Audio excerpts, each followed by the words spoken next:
on the table. Who wants to leave money on the table, right? And so we have the perfect guest with us today. Mostafa Hosseini is with us from Persayo to talk about what are the three places that we collectively, all of us business owners, probably leave some money on the table, and more importantly, how to fix it. Mostafa, so great to have you here on Cash In on Camera to talk about this. What is the biggest problem that you're seeing right now in the business world and the entrepreneurial world in terms of finding paying clients? What is the biggest problem that you're seeing with that? First of all, well, thanks for having me, Sheryl. Great to see you, and I look forward to our conversation. Biggest problem I see is that a lot of business owners spend a lot of time and money to find new customers and to find customers. And what they do is they don't follow up with those people, right? So they go at great length to to go find a prospect, find a qualified lead, and then once that person comes in and they engage in a way or two, they just leave that person hanging in the air and they do nothing with them to engage them and follow up with them. And then the second problem that we see is that they they have an existing list of prospects, customers, and whatnot, and they ignore that list while spending a lot of time and money out there to find new customers.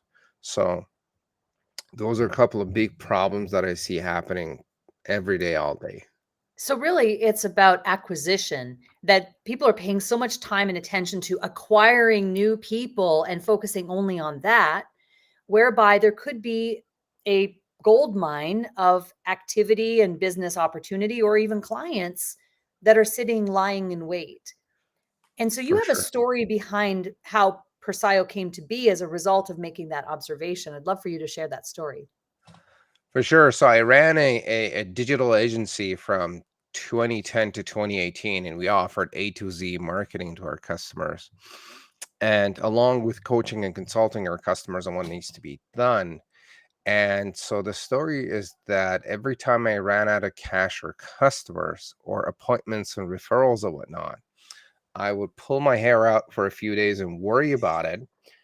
and then I would come to my senses and realize that I actually have a list of customers and prospects and leads that I haven't been in touch with for a while.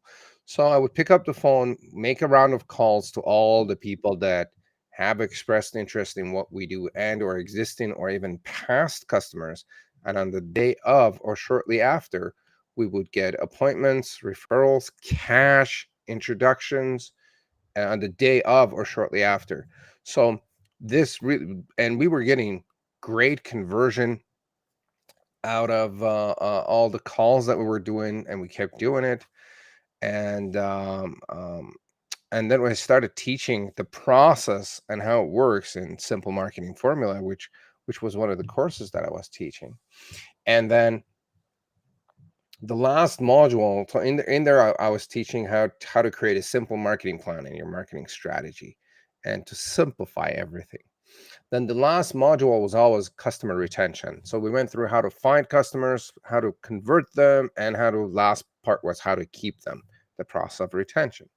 Then I'd be like, guys, here's the script, here's the process. If you pick up the phone and use this script and are modified to your liking, you're going to start seeing results today. And nobody would do it. I'm I like, knew that was where that was going to go. No one was going to do that. Why? Because it means, you just said it, picking up the phone. People don't want to pick up the phone. people hate picking up the phone. And it took me a long time to realize, because I do it and I do it naturally. Like my preferred way of communicating is either face to face or talk to someone so I can hear their tone of voice, they could hear me, and the rest of it. And so long story short, I kept teaching it and nobody was doing it. Then we're like, what if we do it for you? What if we manage it for you? Everyone's like, hell yeah, do it for me. And so which led to us starting a call center specializing in follow-ups and customer retention. Yeah, I love that. And we're going to talk about the three places that businesses leave money on the table. It will be part of this conversation, but it's important for us to understand the backstory of how this came to be and how you became so focused on really on referrals and retention. And coming back to this idea of acquisition, yes, you do need to acquire a new stream of people coming into your fold, right? But don't ignore the people that are already in your existing database. And that's really what you specialize in. So I love Sure. that. And I think that a lot of people can relate to this idea. And I've had many, many coaches over the course of my time as a student, as an entrepreneur myself, who've always said, pick up the phone. But yet we don't want to do it. And I think it's because we have a fear of rejection. What do you think it is that keeps people from wanting to pick up the phone? So a few ideas. One, they have that fear of rejection. Two is the number one objection that I hear all the time, which to me is a big myth, is that people say, I don't want to bother my customers, or I don't want to bother people. And the other one that I hear all the time is, I don't want to be salesy or pushy. And then to each, my response is, look, somebody reached out to you and they say they have a problem, and you obviously have a solution to their problem. So if you reach out to help them fix that problem, you're not really bothering them. You're helping them, which is part of my follow-up philosophy, is that uh, let's say someone shows up to a doctor's office and says, doctor, I'm dying, help me. And the doctor says, oh, I don't want to be pushy or salesy. How does that sound? It's like the guy showed up and is asking for help. Go in there and help them, right? You can't say, "Oh, I don't want to bother you." Like, you're dying. Am I bothering you? You're like, "No, no, no, you're not bothering me. Just get in there and help me out." So, so if you're following up, if you're staying in touch in a friendly and nurturing way, you're not bothering them and you're not being salesy. Now, um, there is a fine line, I think, between being salesy and pushy and bothering people. Like, you don't want to be calling them 20 times a day and, you know, uh, bugging them. But if you just do it nicely in a calm, relaxed approach and manner, I don't see a problem with that. We've never had a bad experience with that. Yeah, I love that. It's a great philosophy to have, and I think that more businesses would benefit from adopting that philosophy. So I would love to let's dig into the three biggest places that you're seeing where people are leaving money on the table. Let's go through the list of three. What is the first place that people are leaving money on the table? So the first place is people spend a lot of time and resources and money to bring people onto their website or to a landing page. And then what happens is a portion of those people opt in and they engage with your content, but a big portion of those people engage with you. And so what you could do is you could track those people through Facebook Pixel or Google's remarketing or retargeting system to follow these people around on Google's or Facebook's network to show them ads and bring them back, because maybe they got distracted, and our attention span after COVID is now probably about a second, right? Like, we're thinking about something, the next split second we're over in another screen or another app, and we're just gone. So we just need to consistently stay in touch with those people to bring them back. And on those platforms, I know that it costs less to follow those people around and bring them back and be like, hey, we lost you. Seems like you were interested in this message or in this issue that you were experiencing and you wanted to fix it. Come back and let's talk. So that's the very first place that people just spend a lot of money and they just let those people leave without And engaging Mustafa, any further. I want to dig on that a little bit more too, because I think that people don't really realize the true value of websites today, and that they're really behaving differently for businesses than they were, even 10 years ago. And to your point, it's like, yes, you can drive traffic to your website or to your landing page, but not everyone will interact with it. Do you know what percentage of people, land on your typical website, but don't really do anything, and then they're gone forever? I know it's a high percentage. I just can't remember what that percentage is right now. Do you know what it So is? it really depends on the offer and the industry, but the 80-20 principle Mm, rules everywhere. Let's say that between 5 to 20% of people will engage with what you have to offer, but a good 70 to 80% probably will not engage, which they could be. What if we stay in touch and if we show them through different messages and through different stories and whatnot to bring them back?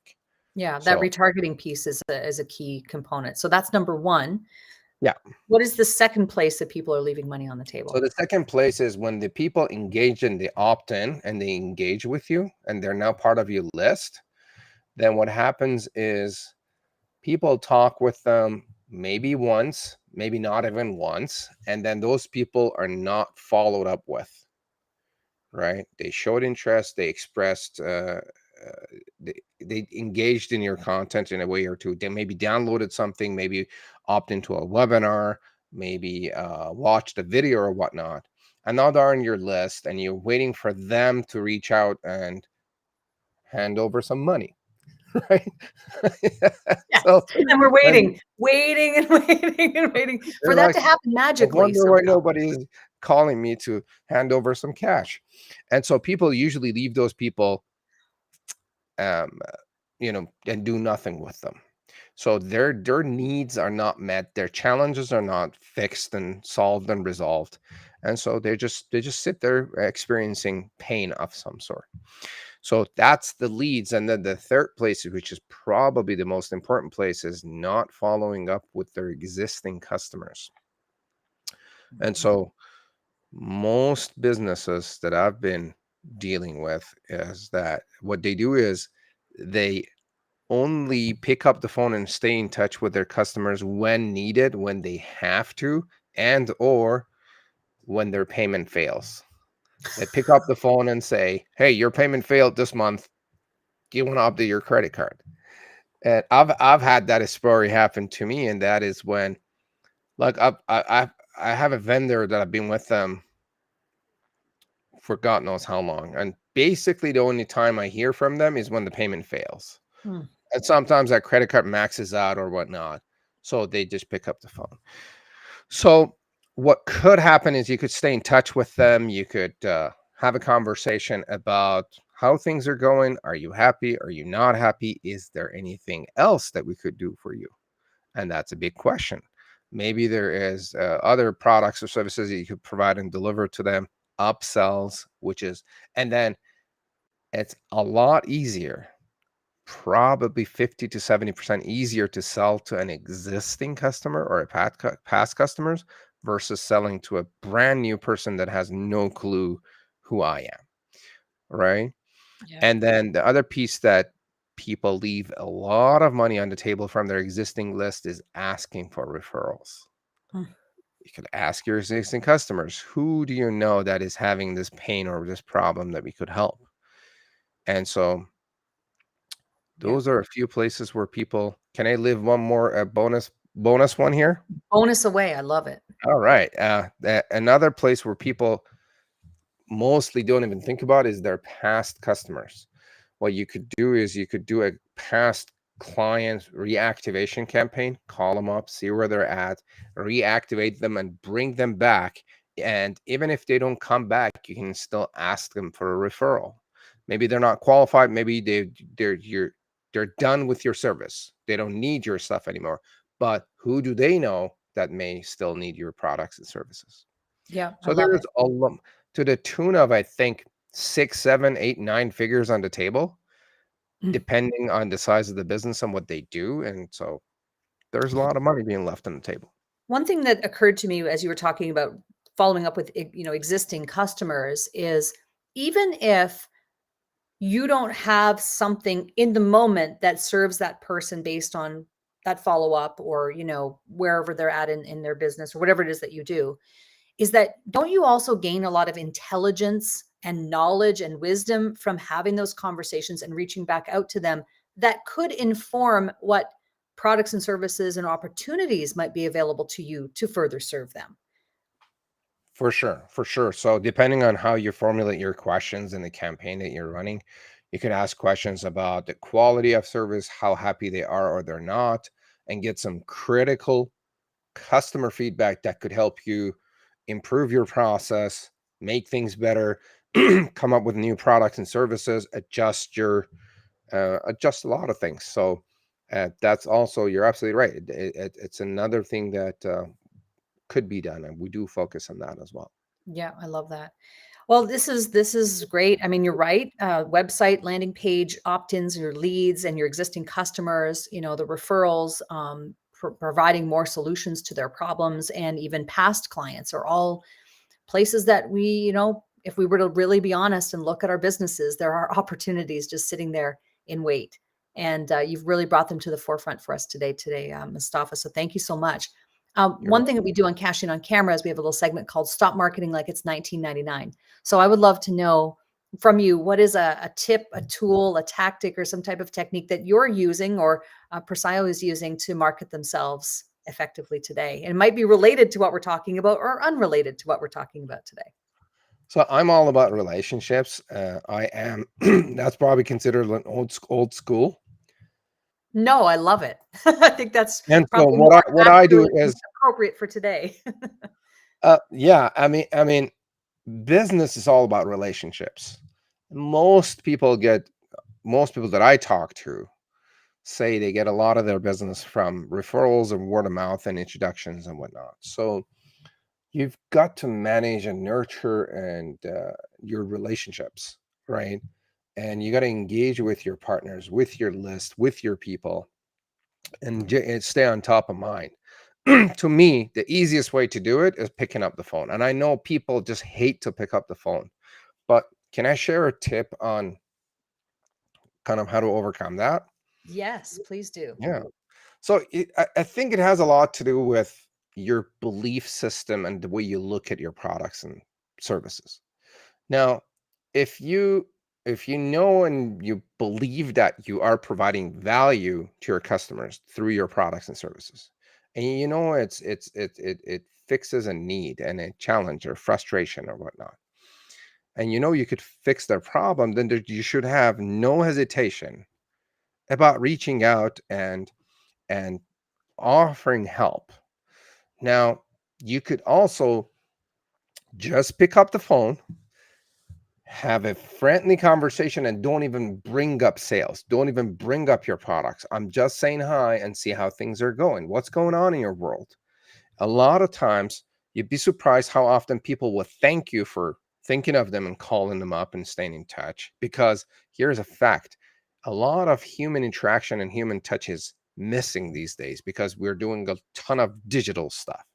So when you add that human component to your marketing mix, first of all, it kind of helps you stat you, separate yourself and differentiate from your competition. You're like, here I am, I'm actually talking to you. It's not like talk to this chat bot and respond to this email. And so, and then when you have a friendly conversation at the end of it, sometime in there, that we like, you know what, I actually need to talk about this and that problem. So not every call or not every transaction or interaction should be about sales. Sometimes we just have to care about them as a person, and then they will tell you if they have a need for your products or services. Yeah. And I think you touched on an important part, which is the touch points. It's multiple touch points. It's not just creating an automated funnel and hoping and waiting. It's like, oh, I just created the funnel and now I'm waiting for everything to fall in my lap. It really is about relationships, and relationships are not built through a funnel per se. For So sure. I love that. I think you're right on with that. And I think that the idea of, again, building network and connections and relationships it is so important now, but it's just becoming ever more important as we go forward as well. So fantastic. How do people get in 100%. touch with you at Presio, and maybe even to you personally, Mustafa? So if you go to fixmyfollowupproblem.com, you can book an appointment with me and have a chat with me. You could also download the blueprint and the step-by-step process for simple retention formula, like you're sharing on the screen. Get access to that. That's actually the process that we follow Nice. to basically stay in touch, follow up with our customers, and what you might call it, get referrals and the rest of it. So the address is persona.com/VQ. And so that's where you could get the blueprint. And if you go to fixmyfollowupproblem.com, if you want to have a chat and see what we could do and explore the possibilities, you could go there. Yeah, well, I love what you're doing with your call centers and how that really came about quite organically in the sense that you had to solve your own problem. And then you went, wait a minute, and other people started getting, interested in what you were doing. And then lo and behold, there it is. And that's what you do now is you have these amazing call centers that do the follow-up for businesses. And it's really brilliant. So Appreciate fantastic. it. Thank you so much for Thank coming you. on Passion on Camera. Really appreciate your conversation today and your tips on places that we're leaving money on the table. And if you have, maybe you need to go back and rewatch or listen to this one more time, make notes, and then look at your own system and say, okay, where are the gaps for me? And where could I be spending more attention or trying to fix, plugging up that hole in your business? So thank you, Mostafa, for coming on today. Thanks for having me, and I appreciate your time and being here. Thank you.